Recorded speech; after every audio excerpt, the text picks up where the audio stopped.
Bonjour, je suis Madi Sakandé de l'entreprise New Call System basée en Italie avec une succursale à Ouaga au Burkina Faso. Je suis expert, formateur, certificateur dans le domaine du froid et des techniciens du froid.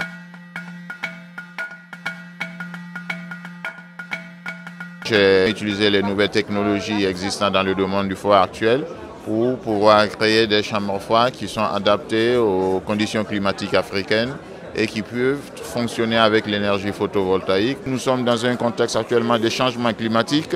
Nous avons des problèmes liés à l'environnement et les systèmes frigorifiques qui sont énergivores doivent être revus et justement j'ai fait une conception en considérant les produits et les gaz réfrigérants qui n'ont pas d'impact sur l'environnement et en produisant des groupes frigorifiques qui confondent avec l'énergie solaire, ce qui permet bien sûr de consommer moins d'énergie avec le solaire et d'être bien sûr écologique. C'est du solaire qui est produit sur place avec des panneaux et qui fonctionne pour refroidir des produits dans la même localité ou pendant la saison de récolte, il y en a en abondance souvent et après ça on est obligé de jeter parce qu'il n'y a pas moyen de conserver et on importe des produits qui sont de pas très bonne qualité et qui coûtent encore excessivement cher. Le secteur de l'agroalimentaire en Afrique qui est un maillon très important pour le développement du continent africain parce que 80% de la population africaine vivent dans les milieux ruraux dont les principales activités sont